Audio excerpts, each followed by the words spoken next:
ದೇವಕುಮಾರನು ಕರೆಗಿಳಿದು ಬಂದನು ನಮ್ಮನ್ನು ಕಾಯಲು. ಲೋಕದ ರಕ್ಷಕನು ಭೂಮಿಯಲ್ಲಿ ಜನಿಸಿದನು ರಕ್ಷಣೆ ನೀಡಲು. ದೇವಕುಮಾರನು ಕರೆಗಿಳಿದು ಬಂದನು ನಮ್ಮನ್ನು ಕಾಯಲು. ಲೋಕದ ರಕ್ಷಕನು ಭೂಮಿಯಲ್ಲಿ ಜನಿಸಿದನು ರಕ್ಷಣೆ ನೀಡಲು. Happy, happy Christmas. Wish you Merry Christmas. Happy, happy Christmas. Wish you Merry Christmas. ದೇವಕುಮಾರನು ಕರೆಗಿಳಿದು ಬಂದನು ನಮ್ಮನ್ನು ಕಾಯಲು. ಶರೀರಧಾರಿಯಾಗಿ ಪ್ರತ್ಯಕ್ಷನಾದನು ಪರಲೋಕವನ್ನು ತ್ಯಜಿಸಿ ಭೂಮಿಗೆ ಬಂದನು. ಶರೀರಧಾರಿಯಾಗಿ ಪ್ರತ್ಯಕ್ಷನಾದನು ಪರಲೋಕವನ್ನು ತ್ಯಜಿಸಿ ಭೂಮಿಗೆ ಬಂದನು. ಪಾಪದಿಂದ ಬಿಡಿಸಿದನು ಪರಿಶುದ್ಧ ಮಾಡುವನು. ಪಾಪದಿಂದ ಬಿಡಿಸಿದನು ಪರಿಶುದ್ಧ ಮಾಡುವನು. ಕನ್ಯಾಮರಿಯರ ಗರ್ಭದಲ್ಲಿ ಜನಿಸಿದನು. ಕನ್ಯಾಮರಿಯರ ಗರ್ಭದಲ್ಲಿ ಜನಿಸಿದನು. Happy, happy Christmas. Wish you Merry Christmas. Happy, happy Christmas. Wish you Merry Christmas. ದೇವಕುಮಾರನು ಕರೆಗಿಳಿದು ಬಂದನು ನಮ್ಮನ್ನು ಕಾಯಲು. ರಕ್ಷಕನು ಭೂಮಿಯಲ್ಲಿ ಜನಿಸಿದನು ರಕ್ಷಣೆ ನೀಡಲು. ಇಮ್ಮಾನುವೇಲನಾಗಿ ನಮ್ಮೊಂದಿಗಿರುವನು. ಎಂದೆಂದೂ ಕೈಬಿಡದ ಆಶ್ರಯದಾತನು.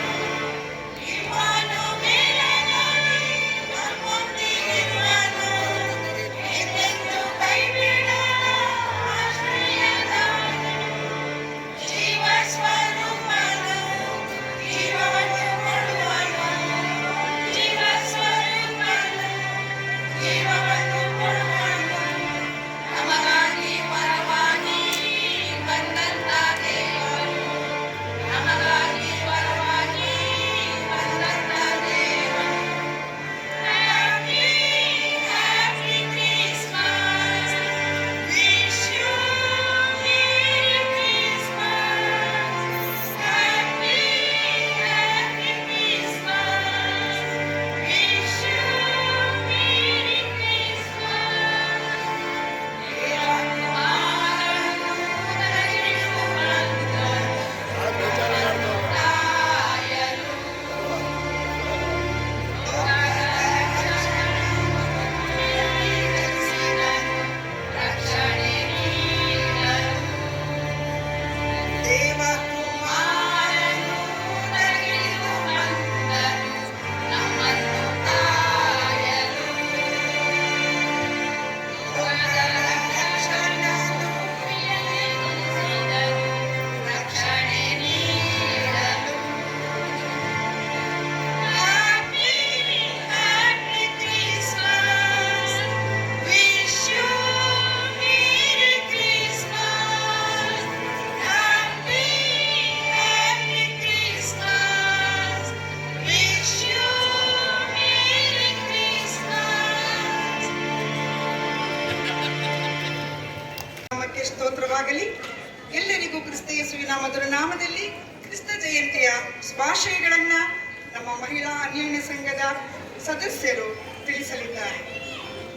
ಈ ಸಂದರ್ಭದಲ್ಲಿ ಯೇಸು ಕ್ರಿಸ್ತನ ಜನನದ ಸ್ವಾರ್ಥ ಎಂಬ ಕಿರುನಾಟಕವನ್ನ ಪ್ರದರ್ಶಿಸಲಿದ್ದೇವೆ.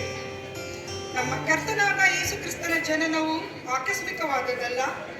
ಅದು ಹಲವು ಪ್ರವಾದಿಗಳ ಪ್ರವಾದನೆಯ ಮುಖಾಂತರ ಮುನ್ಸೂಚಿಸಲ್ಪಟ್ಟ ದೇವರ ಯೋಜನೆಯೇ ಆಗಿದೆ.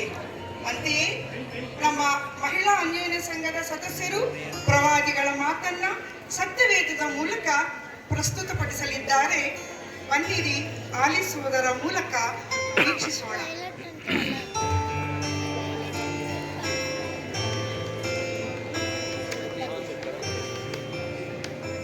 ಯೆಶಾಯನು ವರಪುತ್ರನ ಜನನವನ್ನು ಮುಂತಿಳಿಸಿತು.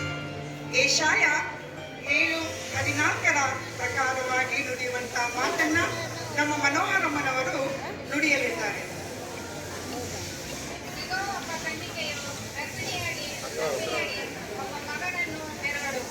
ಆತನಿಗೆ ಇಮ್ಮಾನುವೇಲ್ ಎಂದು ಹೆಸರಿಡುವರು. ಇಮ್ಮಾನುವೇಲ್ ಎಂದರೆ ದೇವರು ನಮ್ಮ ಕೂಡ ಇದ್ದಾನೆಂದು ಈ ಹೆಸರಿನ ಅರ್ಥ. ಯೆಶಾಯ ಪ್ರವಾದಿ 9ನೇ ಅಧ್ಯಾಯದ 6ನೇ ವಚನವನ್ನ ಜನೆಟ್ ರವರು ಪ್ರಸ್ತುತಪಡಿಸಲಿದ್ದಾರೆ.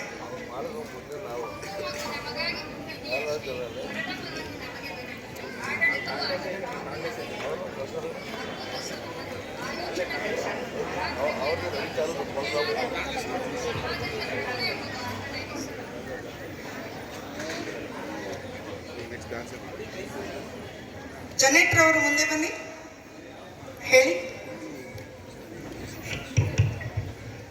ಒಂದು ಮಗು ನಮಗಾಗಿ ಹುಟ್ಟಿದೆಯಷ್ಟೇ, ವರದ ಮಗನು ನಮಗೆ ದೊರೆತನು.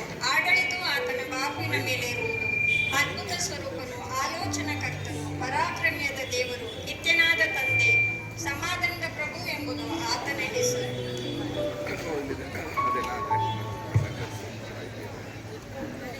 ಯೆಶಾಯ 9:7 ವಚನವನ್ನ ಪ್ರಸ್ತುತಪಡಿಸಲಿದ್ದಾರೆ ವಿನುತ ಮೋಹನ್. ಅವನ ಮುಖಾಂತರ ದಾವೀದನ ಸಿಂಹಾಸನದ ಆಡಳಿತವು ಅಭಿವೃದ್ಧಿಯಾಗುವುದು. ದಾವೀದನ ರಾಜ್ಯದಲ್ಲಿ ನಿತ್ಯವೂ ಸಮಾಧಾನವಿರುವುದು. ಆ ರಾಜ್ಯವು ಇಂದಿನಿಂದ ಯಾವಾಗಲೂ ನೀತಿ ನ್ಯಾಯದ ಮೂಲಕ ಸ್ಥಾಪಿತವಾಗುವುದು. ಇದು ಸೇನಾಧೀಶ್ವರನಾದ ಯೆಹೋವನ ಆಗ್ರಹವು ನೆರವೇರುವುದು. ಮೀಕನ ಪ್ರವಾದನೆ 5:2 ಮಾತನ್ನ ಪ್ರಸ್ತುತಪಡಿಸಲಿದ್ದಾರೆ ಶೈಲಜಾ ಆಪ್ತರ್ ಅವರು.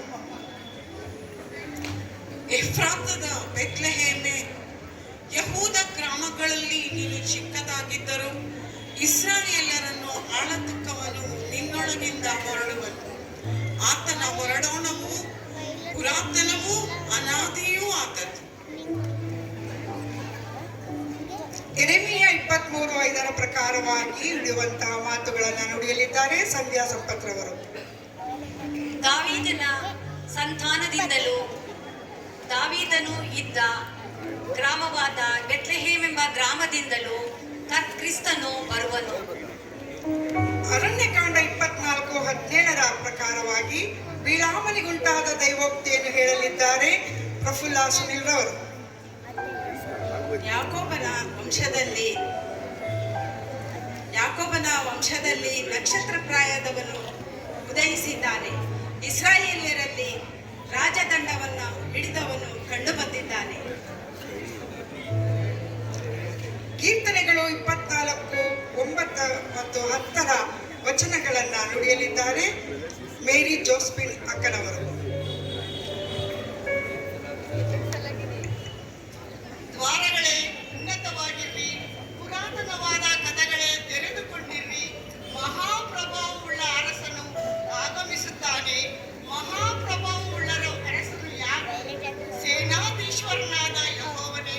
ಮಹಾಪ್ರಭಾವವುಳ್ಳ ಅರಸನು ಆತನೇ. ಪ್ರವಾದಿಯಾದ ಯೆಶಾಯನಿಂದ ಸೂಚಿತನಾದ ಸ್ನಾನಿಕನಾದ ಯೋಹಾನನ ಮುನ್ಸೂಚನೆಯನ್ನು ಹೇಳಲಿದ್ದಾರೆ ರತ್ನ ಮಾರ್ಗ್ರೆಟ್ ಅವರು.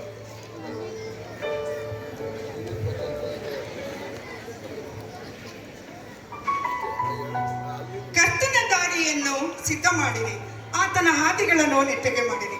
ಎಲ್ಲ ಹಳ್ಳಕೊಳ್ಳಗಳು ಮುಚ್ಚಲ್ಪಡುವವು, ಎಲ್ಲ ಬೆಟ್ಟಗುಡ್ಡಗಳು ತಗ್ಗಿಸಲ್ಪಡುವವು. ಡೊಂಕಾಗಿರುವುದು ನೀಟಾಗುವುದು, ಕೊರಕಲಾಗಿರುವುದು ಸಮವಾಗುವುದು.